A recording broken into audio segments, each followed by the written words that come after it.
प्यारे बच्चों, आज हम लोग देखने वाले हैं सम्मिश्र संख्याएं। हमारा यूट्यूब चैनल है गणित सागर, इसमें आप सभी का हार्दिक स्वागत है। और अभ्यास 4 कक्षा 11 के लिए हम सम्मिश्र संख्याएं पढ़ने वाले हैं, जिसमें हम लोग देखेंगे कि किस तरीके से सम्मिश्र संख्याएं क्या होती हैं। अभी तक हम लोग वास्तविक संख्याओं का अध्ययन करते रहे, लेकिन सम्मिश्र संख्या अब एक नया हमारा शब्द आ गया। जैसा कि हम लोग जानते हैं, बहुत से समीकरण ऐसे हल करते हैं हम, जिनको हल करते समय हमारे सामने ऐसी दुविधा आ जाती है कि इसका हल क्या होगा। जैसे देखना बच्चों, हमारे पास x² - 9 है, तो x² बराबर 9 और x बराबर ±3, यानी x के दो मान आ गए, एक पॉजिटिव 3 और एक नेगेटिव 3। दोनों मानों को हम किसी भी मान को इसमें रख दें, 3 धन का हो चाहे ऋण का हो, दोनों ही वास्तविक संख्या हैं, इसमें रखेंगे तो हमें इसका हल प्राप्त हो जाएगा। लेकिन यदि हम लिख दें x² + 9 = 0, तो x² बराबर -9। अब आप x का कोई सा ऐसा मान वास्तविक संख्या में रखें जिसका वर्ग करने पे निगेटिव आ जाए, ऐसा पॉसिबल है? नहीं है, क्योंकि हम जानते हैं चाहे धन की संख्या हो, धन पूर्णांक हो या धन वास्तविक संख्या हो, और चाहे ऋण वास्तविक संख्या हो, दोनों ही कंडीशन में उसका जो स्क्वायर होता है वो पॉजिटिव आता है, नेगेटिव नहीं आता है। तो ऐसी कंडीशन के लिए हमारे एक गणितज्ञ हुए सर हैमिल्टन, उन्होंने इस नई प्रकार की संख्याओं को खोज की और उन संख्याओं को नाम दिया अधिकल्पित संख्याएं, यानी इमेजिनरी नंबर्स। अब इन संख्याओं को समझने के लिए हमारे पास दो प्रकार के, हमने आपको एग्जाम्पल लिख के समझाया कि इसका तो हल +3 और -3 हो सकता है, लेकिन इसका हल क्या होगा। इस कंडीशन को हम लोग जब शुरुआत करते थे कक्षा 10 में, तो लिख देते थे, कोई गुणनखंड आया कि ये इस तरीके से x², जैसे ही हमारा यहाँ पे x बराबर हम लिखेंगे √-9, और रूट के अंदर जैसे ही नेगेटिव चिन्ह आता था तो हम ये काल्पनिक मान के छोड़ देते थे।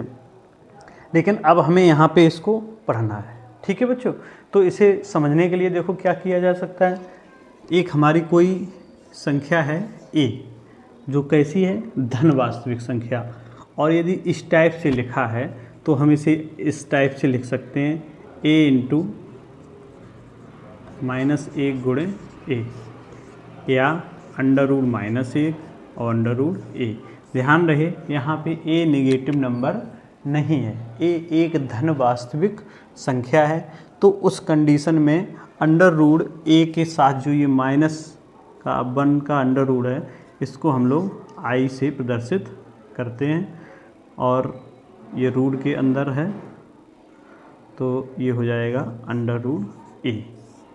इस पूरे का मान, यानी यहाँ से क्लियर हुआ कि आयोटा बराबर √-1। अब ये आयोटा जो आई हम लोग प्रदर्शित लेते हैं, इसको जो है IOTA, तो इसका पहला पार्ट मान सकते हैं, या इमेजिनरी नंबर होता है ना, उसका भी हम आई पहला पार्ट या पहला अक्षर ले सकते हैं, ठीक है बच्चों। तो इसको हम आई कहते हैं, आई कह सकते हैं, लेकिन सही रूप में इसका नाम क्या है, आयोटा, ठीक है बच्चों, आयोटा। अब इस आयोटा का ही हम प्रयोग करके इन, तो ये समझ में आया बच्चों कि आयोटा हम प्रयोग करते हैं, इसे इमेजिनरी नंबर कहते हैं, जिसमें आयोटा लग जाता है। अभी तक हम सिर्फ वास्तविक संख्याएं पढ़ते थे, अब हम संख्याएं जो होती हैं वो यहाँ से हम लोग दो प्रकार की पढ़ेंगे, एक वास्तविक संख्याएं और एक काल्पनिक संख्याएं। काल्पनिक संख्याएं जिसमें आयोटा आता है, यानी जिसका वर्गमूल निगेटिव में हो, तो उसे हम लोग काल्पनिक संख्याएं कहते हैं। अब यहाँ पे जो आयोटा अक्षर आया, इसके कुछ महत्वपूर्ण यहाँ पे परिणाम देखने हैं हमें। जैसे आयोटा बराबर हमारा कितना होता है, √-1। तो अगर मान लो आयोटा पावर यहाँ 2 कर दी जाए, तो √-1 का क्या हो जाएगा, होल स्क्वायर, बराबर कितना आ जाएगा, -1 आ जाएगा। अब इसी तरह अगर आयोटा क्यूब कर दिया जाए, तो आयोटा स्क्वायर इंटू आयोटा, तो आयोटा स्क्वायर की जगह -1 इंटू आयोटा बराबर कितना आ गया, आयोटा, ठीक है बच्चों। इसी तरह आयोटा पावर यदि 4 कर दिया जाए, तो आयोटा पावर 4 का मतलब आयोटा स्क्वायर का स्क्वायर -1 का स्क्वायर बराबर +1। तो इस तरीके से आयोटा पावर 4 की वैल्यू कितनी हो गई आगे +1, आयोटा स्क्वायर की वैल्यू -1। आयोटा पावर 5 जैसे आपको निकालना हो तो आयोटा पावर 4 इंटू आयोटा, यानी 1 इंटू आयोटा बराबर आयोटा। आयोटा पावर अगर 6 निकालते हो तो iota power 4 into iota power 2 बराबर +1 इंटू -1 इक्वल -1। आयोटा पावर 7 निकालते हैं तो iota power 4 into iota power 3 की वैल्यू कितनी है माइनस आयोटा बराबर -आयोटा। आयोटा पावर 8 की निकालेंगे तो आयोटा पावर 4 का स्क्वायर यानी 1 का स्क्वायर बराबर 1। तो इस तरीके से हमने यहाँ पे ये 8 मान निकाल के देखे और 8 मानों से हमें निष्कर्ष निकला कि जो संख्या 2 से कटेगी और 4 से नहीं कटेगी उसकी वैल्यू होगी -1। ठीक है, जो वैल्यू 4 से कट जाएगी पूरी, जो 4 से पूरी कट जाएगी उसकी वैल्यू होगी +1। 4 से कटने के बाद यदि हमने देखा 1 बचता है तो उसकी वैल्यू है आयोटा, और यदि 2 बचेगा तो यानी ये तो -1 हो ही चुका, 3 बचता है तो -1। यानी कोई सी भी घात आपको दी जाए उसमें आपको 4 से भाग देना है। ठीक है, और जब 4 से हम भाग देंगे तो शेषफल आएगा कितना, शेषफल आ सकता है 0।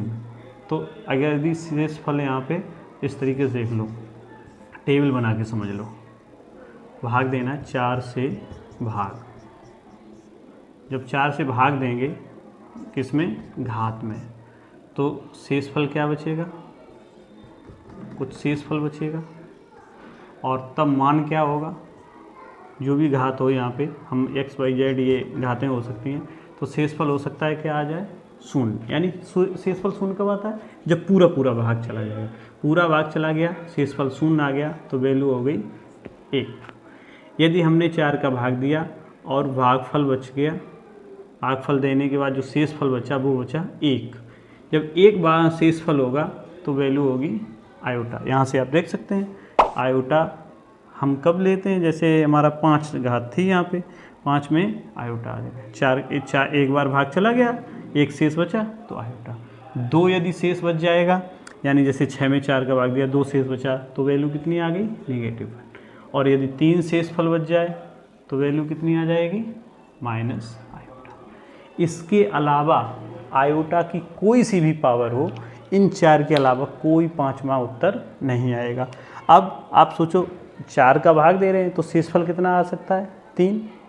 जितनी संख्या से हम भाग देते हैं शेषफल हमेशा उससे कम रहता है, कभी भी उसके बराबर या उसके ज़्यादा नहीं हो सकता है। तो ये चीज़ हमने यहाँ पे समझी, शेषफल यानी पूरा भाग चला जाए तो 1 उत्तर, 1 शेषफल आयोटा, 2 तो -1, 3 शेषफल तो -आयोटा।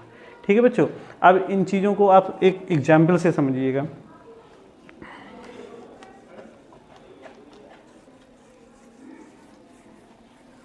जैसे हमारे पास एक प्रश्न है कि आयोटा पावर 101, तो हमने इसे क्या लिखा, आयोटा पावर, जैसे 25 4 का भाग दो 101, 25 चौको 100, यानी 25 आयोटा पावर 4 की पावर 25। 4 का भाग दे दो, 4 दूनी 8, 2 बचे 21, 4 पंचे 25 चौको 100 हो गया, कितना बचा आयोटा। इसका मान 1 की घात 25 गुणे आयोटा बराबर 1 की घात 25, 1 ही रहेगा, यानी उत्तर कितना आ गया आयोटा। समझे, तो यहाँ पे 1 शेष बच रहा था आयोटा उत्तर। मान लो यहाँ पे ऐसा भी हो सकता है 1 बटे आयोटा घात मान लो 73, तो आप इसे क्या लिखेंगे 1 आयोटा पावर 73 को क्या लिख लें हम 4 की पावर 4 का भाग दो, 4 एकन 4, 3 बचे 33, 4 अट्ठे 32 गुणे आयोटा। ठीक, तो 1 बटे इसका मान कितना हो गया 1 गुणे आयोटा। अब यहाँ पे ऊपर आयोटा इस टाइप से हम नहीं छोड़ सकते हैं, ये एक हम सम्मिश्र संख्या नहीं मान सकते। 1 को क्या करेंगे हम आयोटा पावर 4 लिखेंगे, 1 की वैल्यू क्या होती है आयोटा पावर 4, अभी हम बता चुके हैं। तो इस तरीके से यहाँ कितना हो जाएगा, 1 आयोटा कट गया तो आयोटा पावर 3 बचा। आयोटा पावर 3 का मान कितना होता है, यानी जब 3 घात हो तो -1, या आप ऐसे कर लीजिएगा इंटू आयोटा बराबर -1 इंटू आयोटा बराबर आयोटा, 3 से इस बचता है तो माइनस आयोटा होता है। ठीक है, तो कुछ इस आधार पे भी हम कुछ प्रश्नों को हल कर सकते हैं। अब देखो बच्चों, इसी में क्या आता है, यहाँ पे ये चीज़ हो गई कि काल्पनिक कोई आयोटा है, उसकी जो भी पावर होगी उसके आधार पे हम मान निकाल सकते हैं। अब आता है यहाँ पे सम्मिश्र संख्या। माने मिश्रण, सम्मिश्र माने मिश्रण कर देना। किसका किसका मिश्रण करना है यहाँ पे, वास्तविक और काल्पनिक। यानी यहाँ पे वास्तविक संख्या एक भाग हो और दूसरा भाग काल्पनिक संख्या का हो, तो उसको जब हम मिक्स करते हैं तो उस संख्या को क्या कहते हैं, सम्मिश्र संख्या। जैसे z बराबर a प्लस आयोटा b, यानी 3 प्लस 2 आयोटा, 4 माइनस 5 आयोटा। तो ये 4 क्या है, वास्तविक, 5 क्या है, काल्पनिक। क्यों, क्योंकि इसमें आयोटा लगा हुआ है। आयोटा हमारा क्या प्रदर्शित करता है, काल्पनिक भाग, और बिना आयोटा के है तो समझ लीजिएगा वो वास्तविक भाग है। अगर आपसे पूछा जाए कि z शुद्ध वास्तविक कब होगी, वास्तविक, वास्तविक मतलब काल्पनिक हट जाए तो b का मान 0 हो जाए, यानी इस टाइप की संख्या है यदि, तो ये क्या कहलाएगी, शुद्ध वास्तविक संख्या। अगर इस टाइप की संख्या है तो शुद्ध काल्पनिक संख्या। ठीक है, तो यानी शुद्ध का मतलब है एक, जो सम्मिश्र माने मिश्रण जो हमारे पास है उसमें से एक चीज़ हटा देना। चाहे वास्तविक हटा दो तो शुद्ध काल्पनिक, और काल्पनिक हटा दो तो शुद्ध वास्तविक संख्या प्राप्त हमें हो जाती है। तो सम्मिश्र संख्या किस रूप में लिखी जाएगी, z बराबर a प्लस आयोटा b, यानी वास्तविक भाग प्लस या माइनस कुछ भी हो सकता है काल्पनिक भाग। ठीक है बच्चों, तो इस तरीके से ये सम्मिश्र संख्या होगा। इसी में यहाँ पे हम लोग पढ़ रहे थे z बराबर a प्लस आयोटा। जैसा कि हम जानते हैं कि आयोटा की जो पावर होती है, कुछ भी हो, तो हमने इस निष्कर्ष पे पहुँचे थे कि वैल्यू या तो 1 आती है या -1 आती है, या आयोटा आती है, माइनस आयोटा या प्लस आयोटा। तो ये हमने चेक किया था कि ये कब आती है, जब समघात, घात कैसी है, सम, और ये कब आती है, जब घातें विषम। ठीक है, ये भी एक तरीका समझ लीजिएगा कि यदि आयोटा की पावर कुछ समघात है तो क्या आएगा, वास्तविक संख्या। ये क्या है, वास्तविक संख्या। और अगर विषम घात है तो कोई एक अविकल्पित संख्या यानी काल्पनिक संख्या आएगी। देखो इसमें पढ़ने वाले हैं z की संयुग्मी। संयुग्मी देखो क्या होती है, जैसे a प्लस आयोटा भी है तो इसकी संयुग्मी क्या हो जाएगी, a माइनस आयोटा भी, यानी आयोटा के आगे का चिन्ह बदल देना है। अब इसी में एक और आगे अगर हम बढ़ जाएं कि जो संयुग्मी आई उसकी फिर संयुग्मी ले लें तो माइनस की जगह क्या हो जाएगा, प्लस, तो ये किसकी वैल्यू है, z। तो एक यहाँ से महत्वपूर्ण निष्कर्ष आ गया कि किसी सम्मिश्र संख्या की संयुग्मी का पुनः अगर संयुग्मी ले लें तो वही संख्या प्राप्त हो जाती है। यहाँ पे बच्चों एक ध्यान देने वाली बात ये है कि यदि हम संयुग्मी ले रहे हैं तो अगर कहीं पे कोई सवाल ऐसा दिया गया 5 आयोटा प्लस 3, तो आप ये मत समझिएगा कि यहाँ पे 5 आयोटा -3 संयुग्मी हो जाएगी। यहाँ संयुग्मी क्या होगी, ये गलत है। यहाँ पे आपको जहाँ पे भी आयोटा लिखा है उसकी चिन्ह बदल देना। ठीक है, तो इस तरीके से इसकी संयुग्मी हो जाएगी, ना कि इस तरीके से। ये गलत है और ये सही तरीका है, ये बच्चों में ध्यान रखना है। तो एक महत्वपूर्ण हमारा यहाँ पे रिजल्ट आ गया जाके कि यदि कोई सम्मिश्र संख्या की हम संयुग्मी लेते हैं तो उसके आयोटा के आगे का चिन्ह बदल जाता है, और यदि संयुग्मी की फिर संयुग्मी ले ले, पुनः संयुग्मी ले ले, तो वही सम्मिश्र संख्या प्राप्त हो जाती है, जैसा कि ये हमारा यहाँ पे प्राप्त हुआ है। अब इसी में सेकेंड पॉइंट हम पढ़ते हैं कि यदि कोई सम्मिश्र संख्या में उसकी संयुग्मी जोड़ दे, कि यदि किसी सम्मिश्र संख्या में उसकी संयुग्मी जोड़ दे तो देखो क्या प्राप्त होता है, यहाँ पे जोड़ने पे ये कट जाएगा, तो क्या प्राप्त हुआ हमारा 2a, यानी शुद्ध वास्तविक संख्या। अगर किसी सम्मिश्र संख्या में उसकी संयुग्मी जोड़ते हैं तो हमें शुद्ध वास्तविक मिलती है, यानी काल्पनिक भाग खत्म हो जाता है। इसी तरह हमारा थर्ड परिणाम क्या है, किसी समिश्र संख्या से उसकी संयुग्मी घटा दें, घटाएंगे तो ये प्लस का हो जाएगा और ये ए, देखो ये ऐसे कट जाएगा तो कितना आ जाएगा 2 आयोटा बी, यानी शुद्ध काल्पनिक संख्या। ठीक है बच्चों, यहाँ से हमें क्या प्राप्त हुआ, जब अगर हम किसी समिश्र संख्या की संयुग्मी को जोड़ते हैं समिश्र संख्या में तो हमें क्या प्राप्त होता है, शुद्ध वास्तविक संख्या। और यदि किसी समिश्र संख्या की संयुग्मी को उसी समिश्र संख्या से घटा दें तो हमें क्या प्राप्त होता है, शुद्ध काल्पनिक संख्या। ठीक है, तो इस तरीके से हम ये यहाँ पे एक चीज़ और समझ लें कि जो हमारी समिश्र संख्या थी उसका कितना प्राप्त हुआ है, दुगना। ए थी, कितने प्राप्त हुआ 2a, यहाँ पे b थी तो 2b। यानी कहने का अर्थ क्या है कि यदि कोई समिश्र संख्या में उसकी संयुग्मी यदि हम जोड़ते हैं तो वास्तविक भाग का दुगना प्राप्त होता है, और यदि घटाते हैं तो काल्पनिक भाग का दुगना प्राप्त होता है। ये हमारे कुछ महत्वपूर्ण परिणाम हुए जाके। अब इसी में हम लोग देखो थोड़ा और आगे बढ़ते हैं कि यदि कोई समिश्र संख्या, यदि एक ये हमने Z1 मान लिया और एक मान ली समिश्र संख्या Z बराबर x प्लस आयोटा बाई, ये दो समिश्र संख्याएं हैं और किसी कंडीशन पे आपसे ये कहा जाए कि दोनों समिश्र संख्याएं इक्वल है, कैसी हैं, इक्वल, यानी Z1 बराबर Z2, तो यहाँ हम लिखेंगे a प्लस आयोटा b बराबर x प्लस आयोटा बाई। ठीक है, अब यदि हम इसको एक साइड कर लें तो a माइनस एक्स प्लस, इन दोनों में क्या कॉमन लिया, आयोटा बराबर 0। अब यदि हम तुलना कर दें तो हमें क्या प्राप्त होगा, जब हम तुलना करेंगे तो हमारा देखो हमें प्राप्त होगा a माइनस एक्स बराबर 0, b माइनस वाई बराबर 0, यानी a बराबर x, b बराबर, ये हमारा रिजल्ट निकल के यहाँ पे आया।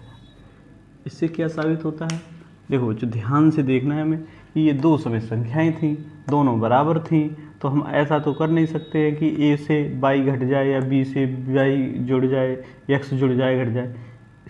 हम जानते हैं कि वास्तविक संख्या है वो वास्तविक से जुड़ेगी या वास्तविक से घटेगी, और काल्पनिक संख्या है तो वो काल्पनिक से जुड़ेगी और काल्पनिक से घटेगी। तो इस कंडीशन में ये हमारा रिजल्ट निकला, यानी यदि दो समिश्र संख्याएं इक्वल हैं तो उनके वास्तविक भाग भी इक्वल होंगे, काल्पनिक उसी का काल्पनिक भाग भी इक्वल होगा। यानी दो समिश्र संख्याएं यदि इक्वल हैं, आपस में बराबर हैं, तो उनका वास्तविक भाग के बराबर होगा और काल्पनिक भाग के बराबर होगा। ये यहाँ पे एक निष्कर्ष निकल के आता है। दूसरा बच्चों देखते हैं, एक और निष्कर्ष की ओर हम आगे बढ़ते हैं। महत्वपूर्ण परिणाम हैं जिनको हमें कहीं ना कहीं यूज करना होता है। यदि कोई समिश्र संख्या कैसी है, शून्य है,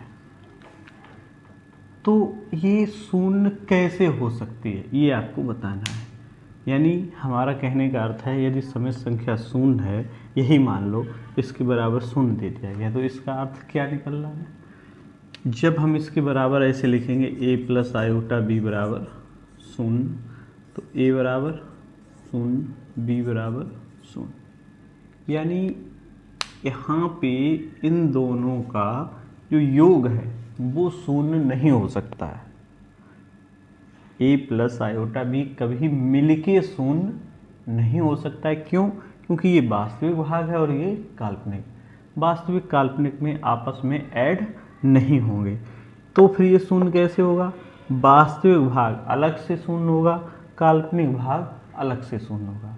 यानी कोई समिश्र संख्या यदि शून्य है तो इसका सीधा सा अर्थ है कि वास्तविक भाग भी शून्य है और काल्पनिक भाग भी अलग शून्य है। आपस में मिलके वो दोनों शून्य नहीं हुए। जैसे एक एग्जाम्पल कभी कभी आ जाता है, x square plus y square equal शून्य। अब यहाँ पे कोई आप लोग थोड़ा सोच के देखो कि क्या एक्स और वाई के जो वर्ग हैं वो जुड़ के शून्य हुए होंगे? नहीं। क्यों नहीं हुए होंगे? क्योंकि x और y यहाँ वास्तविक संख्याएं जब भी आप लेंगे तो स्क्वायर क्या आएगा? पॉजिटिव, और बीच में भी पॉजिटिव प्लस का चिन्ह है। यानी पॉजिटिव संख्याएं, जब पॉजिटिव संख्याएं से जुड़ेगी तो कुछ ना कुछ वैल्यू बढ़ेगी, यानी जीरो कभी भी आ नहीं सकता है। इसका अर्थ क्या हुआ कि x खुद जीरो है और y खुद जीरो है, तब ये जीरो हुआ। ऐसा नहीं है कि x की वैल्यू अगर हम 2 रख दें ऋण का और y की धन के 2, तो इन्हें हल करेंगे तो कितना आएगा? 8, ना कि शून्य आएगा। यानी हमारा यहाँ पे समझने का अर्थ है कि x और y के स्क्वायरों का यदि योग शून्य है तो x y दोनों अलग अलग शून्य हैं, ना कि उनका योग शून्य है। वही यहाँ पे है, कोई समिश्र संख्या शून्य है तो इसका अर्थ क्या है कि वो समिश्र संख्या शून्य होने का अर्थ है कि उसका वास्तविक भाग भी शून्य है और काल्पनिक भाग भी शून्य है। ठीक है, ये यहाँ पे एक आपका रिजल्ट आया जाके कि वास्तविक संख्याएं और काल्पनिक संख्या आपस में ना तो जुड़ सकती हैं ना ही घट सकती हैं, यानी वो अलग अलग लिखी रहेंगी। और यदि वो शून्य हो रहे हैं तो इसका अर्थ है कि दोनों अलग अलग शून्य। अब यहाँ पे देखो एक और परिणाम कि यदि कोई हमें वास्तविक संख्या यहाँ पे दी जाए, ये दोनों a और b वास्तविक ही हम लेते हैं तभी आयोटा के साथ एक समिश्र संख्या का निर्माण होता है। यदि एक समिश्र संख्या z1 है और एक z2 है, इनको यदि आप जोड़ेंगे तो एक समिश्र संख्या ही प्राप्त होगी। दो समिश्र संख्याओं को जोड़ने से अथवा घटाने से, दोनों ही कंडीशन में हमें एक समिश्र संख्या ही प्राप्त होती है। और इसी तरह इसके गुणनफल से भी यही परिणाम प्राप्त होगा और भागफल से ही यही परिणाम प्राप्त होगा। दो समिश्र संख्याओं के जोड़ने से, घटाने से, गुणा करने से, भाग करने से हमें एक समिश्र संख्या ही प्राप्त होती है। इसका हमें ध्यान रखना है कि दो समिश्र संख्याएं यदि हैं उनको हम जोड़ेंगे तो समिश्र संख्या, घटाएंगे तो समिश्र संख्या, गुणा करेंगे, भाग करेंगे तो हमें समिश्र संख्या ही प्राप्त होती है। अब इससे जुड़े हुए कुछ हम प्रश्नों को देखेंगे जिसमें एक्सरसाइज के कुछ प्रश्न आएंगे। कभी कभी हमें एक चीज़ और दे दी जाती है इसी में कि दी गई समिश्र संख्या को तल पे निरूपित कीजिए। तो तल पे निरूपित के लिए हम पहले समिश्र संख्या को क्रमित युग्म में निरूपित करते हैं। तो इसमें पहला मान वास्तविक, दूसरा मान काल्पनिक। और यदि आपको इस तरीके से कोई बिंदु दिया जाए और कहा जाए कि समिश्र संख्या में बदलिए तो आप ए ऐसे ही रखेंगे, बी यानी सेकंड भाग में आयोटा का मल्टीप्लाई करके लिख देंगे। ध्यान रहे कि ये ए बी अपरिवर्तनीय है, यानी इनको ए बी को आपस में परिवर्तित नहीं किया जा सकता है। आप सोचो कि ए की जगह बी, बी की जगह ए, यानी अगर इस टाइप से कोई समिश्र संख्या दी जाए तो पहले चाहे काल्पनिक भाग लिख लो या वास्तविक भाग लिख लो, ऐसा नहीं है। यानी आप जब भी लिखेंगे तो पहला भाग वास्तविक ही लिखेंगे और दूसरा भाग काल्पनिक ही लिखेंगे। और यदि क्रमित युग्म में दिया जाए तो भी आप सेकंड भाग में ही आयोटा का मल्टीप्लाई करेंगे। कुछ हमारे एक दो सवाल हैं जिनको हम आपको समझा रहे हैं।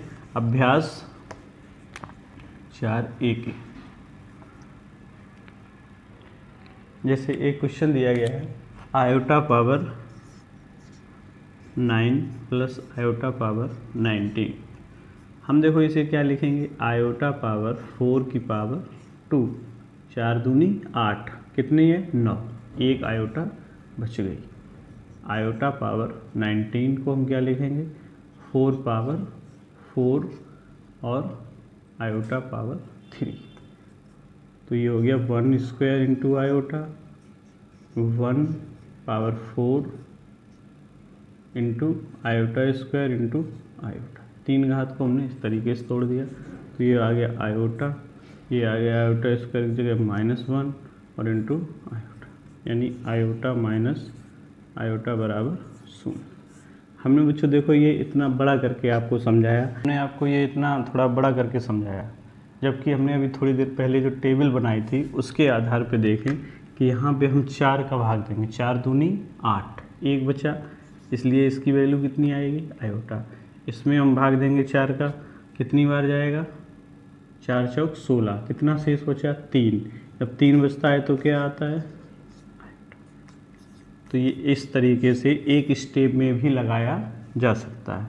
ये हमने आपको खोल के समझाया है। अभी ये आपको हमने जो टेबल बताई वो आपको याद नहीं होगी, इसलिए हम आपको ये पूरा जो विस्तार से बताया, ऐसे भी लगा सकते हैं और इस टाइप से अगर आप 4 का भाग दे के निकालना चाहें तो एक लाइन में ये क्वेश्चन को सॉल्व किया जा सकता है। आपको ये कैसा लग रहा है प्यारे बच्चों? एक बार अगर अच्छा लगे तो हमारे चैनल को लाइक करें, सब्सक्राइब करें और आपस में शेयर करें। देखते हैं और कुछ क्वेश्चन।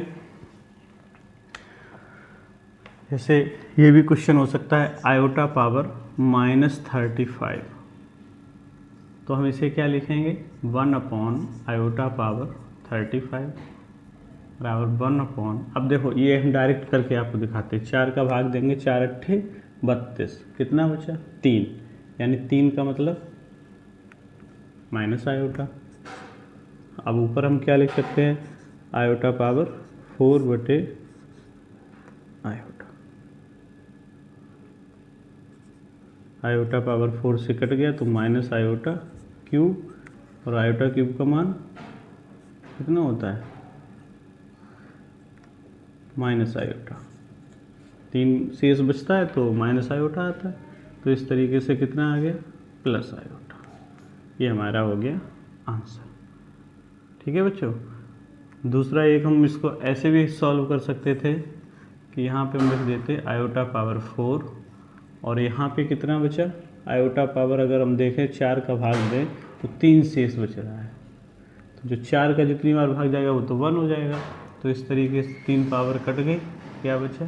ऐसे भी कुछ सवाल दिए जाएंगे 2, 5 -4, -2, ये ऐसे कुछ सवाल दिए गए कि इनको आपको समिश्र संख्या के रूप में लिखना है, तो ये समिश्र संख्या के रूप में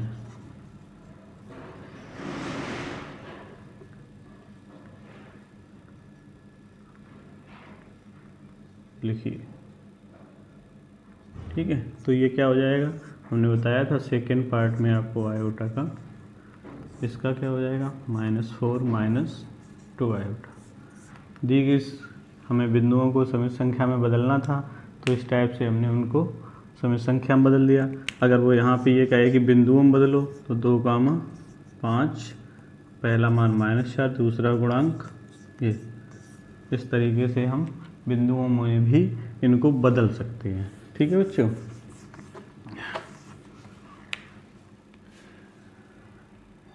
कुछ समिश्र संख्याएं आपको ऐसी भी दी जा सकती हैं जिनको आपको जोड़ना पड़े या घटाना पड़े। जैसे एक समिश्र संख्या दी गई 5 - 5 आयोटा, ये क्वेश्चन है और कहा गया है इसमें जोड़ करना है -1 - 8 आयोटा। तो सीधी सी बात है, हम लोग कैसे जोड़ेंगे 5 - 5 आयोटा और प्लस माइनस -1 - 8 आयोटा। तो ये 5 वास्तविक है, ये 1 वास्तविक है, तो 5 से 1 गया 4 आ गया, -5 -8 -13 आ गया। तो इस तरीके से किन्हीं 2 समिश्र संख्याओं को हम जोड़ सकते हैं, घटा सकते हैं। ठीक है।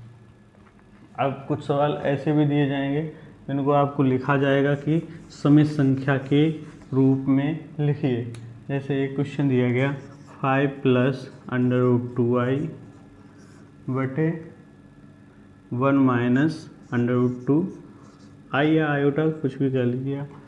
तो इसे हमें सॉल्व करना है, तो हमने क्या किया 5 + √2 आयोटा बटे 1 - √2 आयोटा और इसकी संयुग्मी से ऊपर नीचे सेकंड में बताया था आयोटा का कि चिन्ह बदल देना है, ये ऊपर नीचे हमने कर दिया गुणा।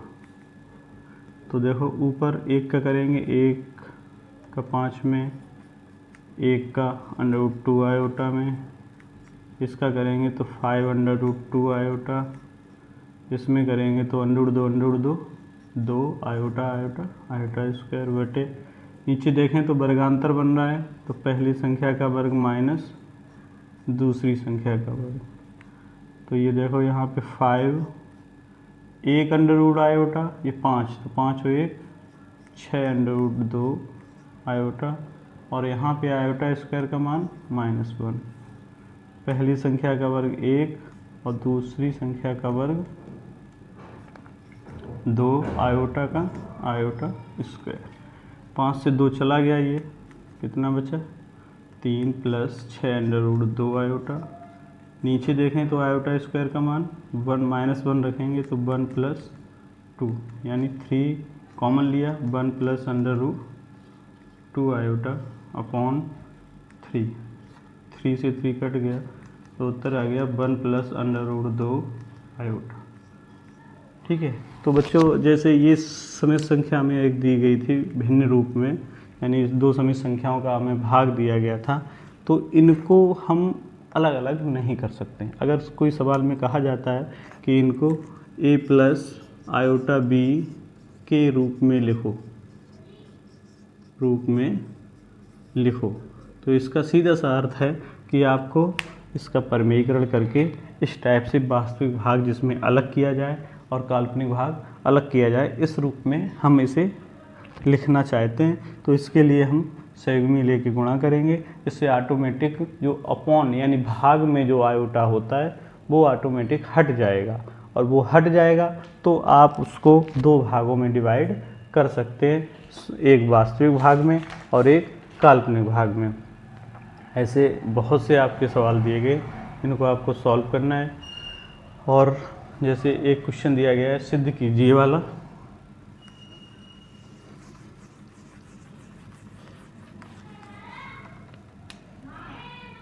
वन प्लस आयोटा अपॉन √2 की होल पावर 8 और 1 - आयोटा